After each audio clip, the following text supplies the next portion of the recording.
আদা নহৰু পিঁয়াজ একো নিদিয়াকৈ খুব টেষ্টিকৈ বনাব পৰা আঞ্জাৰ কথা কেতিয়াবা ভাবেনে? তাতে আকৌ কেঁচা কলেৰে।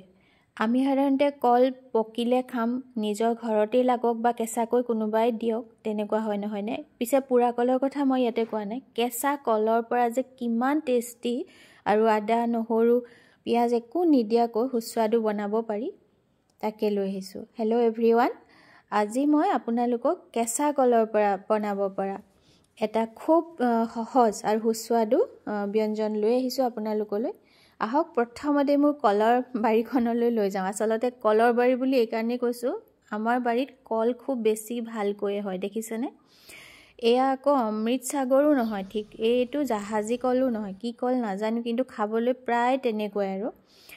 আমি সাধাৰণতে ইমান এথুকা কল মানে যেতিয়া পাৰা হয়, পকিলে মানে একেলগতে পকি যায়, সেইকাৰণে অলপ অলপকৈ মাজে মাজে পাৰোঁ আৰু কাটি কাটি মানে আখিটো আনো। আৰু এতিয়া তাৰে মই ভাবিলোঁ আজি কেঁচাকৈ আপোনালোকক দেখুৱাওঁ। মাজে মাজে কেঁচাকৈ এনেকৈ বনাই খাওঁ, ইমান বেছি টেষ্ট হয় নহয়, ভাবিব নোৱাৰে।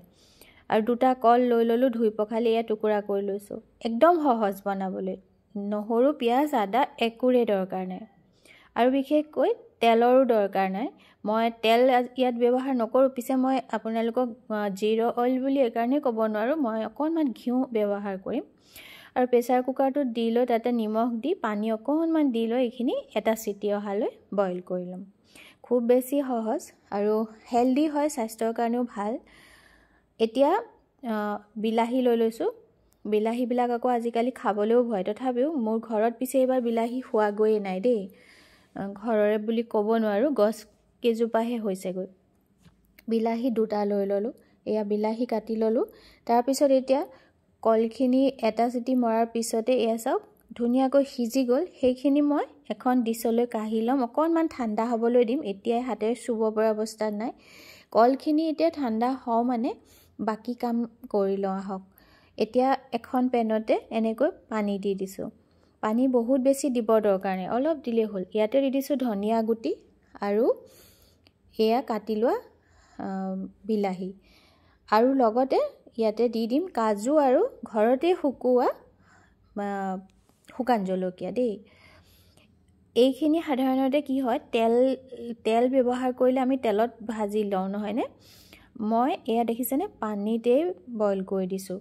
মই কৈছোঁ নহয় আপোনালোকক, একেবাৰে কম তেলত মানে কেনেকৈ বনাব পাৰি সেয়াও আপোনালোকক জনাওঁ, আৰু কম তেলত সুস্বাদুকৈ, কিন্তু খাবলৈ বহুত সোৱাদ হোৱাকৈ। আৰু সেয়া মানে এই কলৰ বাকলিখিনি গুচাই লওঁ দেই। বহুত সহজ গুচাবলৈ, কাৰণ সিজিলে বৰ ভালকৈ এৰাই যায়।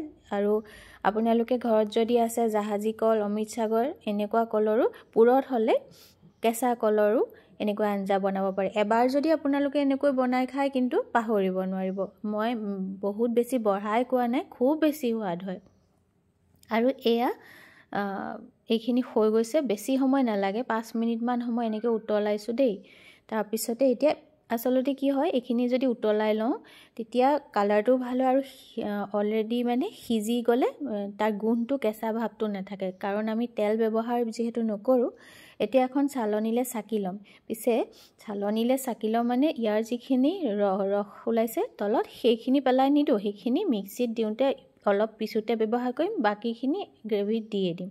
আৰু মই ইয়াৰ কাৰণে পনীৰ অকণমান লৈ লৈছোঁ, গোটেইখিনি নিদিওঁ, আপোনালোকে নিদিলেও পনীৰ হ'ব। মই আছে কাৰণে ঘৰত ইয়াতে এড কৰি দিম, অপশ্যনেল এইটো, একেবাৰে টোটেলি নাভাবিব যে পনীৰ লাগিবই। পনীৰ নহ'লেও কিন্তু খুব ভাল হ'ব কেঁচা কলৰ এই কাৰীখন। এতিয়া চাওক, সেয়া 3 পিচমান এনেকৈ মই কাটি ল'লোঁ। এইখিনি মই এতিয়া টুকুৰা কৰি দিছোঁ, কিন্তু পিছত মিহিয়ে কৰি দিম, অলপ কেইটুকুৰামান ৰাখি লৈ বাকীখিনি মিহি কৰি পেলাম। আৰু এইখিনিতে আপোনালোকক ধন্যবাদ নজনালেই নহয়। মোৰ ভিডিঅ'বোৰ চাই মোক কমেণ্ট, লাইক কৰি আপোনালোকে ইমান ধুনীয়াকৈ অনুপ্ৰাণিত কৰিছে, তাৰ বাবে অশেষ ধন্যবাদ। মই ভাষাৰে প্ৰকাশ কৰিব হয়তো পৰা নাই, কিন্তু মই খুবেই আপোনালোকৰ ওচৰত কৃতজ্ঞ হৈ ল'ম। আৰু এতিয়া এইখিনি মই কলখিনিও পিহি ল'লোঁ, দেখিলেনে? কলখিনি পিহি ল'লোঁ। ইয়াতে সেই পনীৰ কেইডোখৰমান দি সেইখিনিও এনেকৈ হাতেৰে মোহাৰি দিম। খুব বেছি সহজ বনাবলৈ। আপোনালোকে ভিডিঅ'টো শেষলৈকে চালে সকলোবিলাক গম পাব। আৰু এয়া কি দিছোঁ বাৰু জানেনে, মই পিঠাগুড়ি দিছোঁ দেই। আপোনালোকৰ যদি নাথাকে অকণমান কৰ্ণফ্ল'ৰ দি দিব, নহ'লে বেচন দিলেও হ'ব। আৰু ইয়াতে দিলোঁ লাল মিৰ্চ পাউডাৰ অকণমান, হালধি, তাৰপিছত দিলোঁ গৰম মছলা অকণমান, মিক্স হাৰ্বছ আছিলে সেয়া দিলোঁ, আৰু নিমখ দিলোঁ। মিক্স হাৰ্বটো অপশ্যনেল, আপোনালোকে নিদিলেও কথা নাই। ইয়াতে মছলা কি ব্যৱহাৰ কৰে সেয়া আপোনালোকৰ একেবাৰে নিজৰ ওপৰত দেই। এইটো মানে এনেকৈ এতিয়া আটা মঠাৰ দৰে সানি লওঁ। সানি লৈ কি কৰিম জানেনে, ধুনীয়াকৈ সানি লোৱাৰ পিছত ইয়াতে আপোনালোকে কিন্তু ধনিয়া পাতো দি দিব পাৰে দেই। এতিয়া মই লাডু কৰি পেলাম। আৰু লাডু নকৰি আকাৰটো যদি চেপেটা বৰ নিচিনা বনাওঁ বুলিও ভাবে কৰিব পাৰে আপোনালোকে। সেইটো আকৌ একান্ত ব্যক্তিগত নিজৰ চইচ, যাৰ যেনেকৈ মন। আৰু মই এইকাৰণে আপোনালোকক বাৰে বাৰে কৈ আছোঁ, যিসকলে কেতিয়াবা নিৰামিষ খায় বা কেতিয়াবা এনেকুৱা হয় নহয়নে, তেল মা মছলা নিদিয়াকৈ খাব লাগে, তেতিয়া আপোনালোকে এই আঞ্জাখন যদি ঘৰত কল কেঁচাকৈও থাকে একো অসুবিধা নাই, বা কোনোবা নিৰামিষ আহাৰ গ্ৰহণ কৰা আলহী আহিল এনেকৈ বনাই দিয়কচোন, তেখেতসকলে আঙুলি চেলেকি চেলেকি খাব, ইমান ধুনীয়া। এয়া চাওক ৰেডি হৈ গ'ল ধুনীয়াকৈ লাডুকেইটা। এতিয়া ব'লক মই এতিয়া বনাওঁ। এতিয়া গ্ৰেভিটোৰ কাৰণে একেবাৰে সহজ জানেনে, ঘিউ এচামুচ দি ল'লোঁ। মই কৈছিলোঁ নহয় তেল ব্যৱহাৰ নকৰোঁ, পিছে ঘিউ ব্যৱহাৰ কৰিছোঁ। যিসকলে ঘিউ ব্যৱহাৰ নকৰে নিদিলেও কিন্তু হৈ যাব।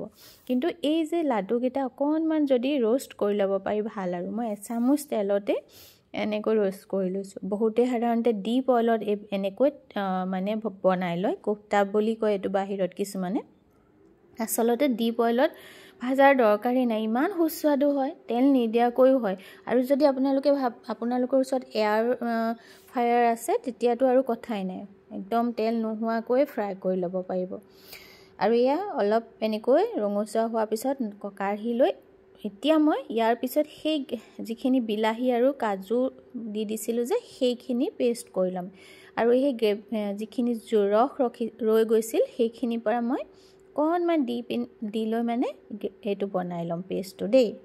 তেতিয়া খাবলৈও ভাল হ'ব আৰু চফ্ট এটা পেষ্ট হৈ যাব। এতিয়া চাবচোন, অৱশ্যে মিক্সিটোৰ কথা আকৌ এবাৰ কৈ দিছোঁ দেই, এইটো হেণ্ড মিক্সাৰ নহয়। বহুতৰে সেইটোৱে কুৱেশ্যন।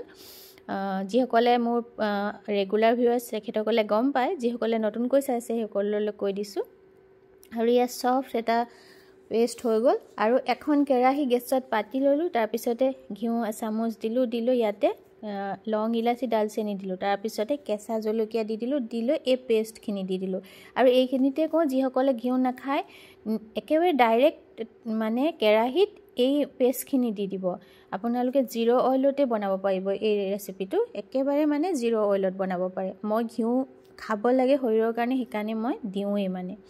আৰু ইয়াতে লাল মিৰ্চ পাউডাৰ অকণমান, গৰম মছলা আৰু নিমখ দিলোঁ, দি লৈ মিক্সি জাৰটো খালি তাত পানী দি দিলোঁ। দি লৈ এতিয়া আৰু অকণমান পানী এড কৰিব লাগিব চাগে, আপোনালোকৰ গ্ৰেভিটো হিচাপত চাই লৈ ইয়াতে সেই পনীৰ অকণমান ৰাখি দিছিলোঁ যে সেয়া, আৰু এইখিনি লাডুখিনি দি দিলোঁ কলৰ। দি লোৱাৰ পিছতে এতিয়া ইয়াতে দি দিছোঁ অকণমান এচামুচমান দৈ। এইটো অপশ্যনেল, দৈ নিদিলেও ভাল হ'ব খাবলৈ, আপোনালোকে বনাই খাই চাব। আৰু দৈ দিলেও ভাল হ'ব, মই দৈ ব্যৱহাৰ কৰোঁ সেইকাৰণে দি দিছোঁ দেই। এতিয়া এই ঢাকোন এটা দি দিলোঁ, অকণমান সময়ৰ পিছত উতলিলে 5 মিনিটমানহে লাগে, আৰু বৰ বিশেষ ৰখাবই দৰকাৰ নাই, একদম ৰেডি হৈ যায়। আশা কৰোঁ ৰেচিপিটো আপোনালোকে নিশ্চয় এবাৰ ঘৰত বনাই খাই চাব। আৰু যদি ভাল লাগে শ্বেয়াৰ কৰিবলৈ কিন্তু নাপাহৰিব, আৰু মোক এটা কমেণ্ট কৰি জনাবচোন, আৰু লাইক এটা কৰি দিব, তেতিয়া মই বুজিম যে আপোনালোকে সঁচাকৈ মোৰ ৰেচিপিটো ভাল পাইছে। আৰু কিবা যদি আপোনালোকে সুধিব খোজে নিশ্চয় কমেণ্টত সুধিব, মই যিমান পাৰোঁ চেষ্টা কৰিম উত্তৰ দিবলৈ। আৰু এতিয়া সেয়া হৈ গ'ল, মই এটা বাউলত বাঢ়ি লৈছোঁ গৰম গৰম ভাতৰ সৈতে। নিৰামিষ মানে একেবাৰে ধুনীয়া নিৰামিষ, আৰু পিঁয়াজ আদা নহৰু একো নোহোৱাকৈ আপোনালোকে ভাবিব নোৱাৰা জুতি পাব। মই আপোনালোকক একেবাৰে ন দি ক'ব পাৰোঁ, এয়া ৰেডি হৈ গ'ল। আশা কৰোঁ ৰেচিপিটো আপোনালোকৰ খুবেই ভাল লাগিব, আৰু যদি ভাল লাগে নিশ্চয় মই আপোনালোকৰ পৰা সঁহাৰি পাম। আজিলৈ আহোঁ, বহুত ধন্যবাদ।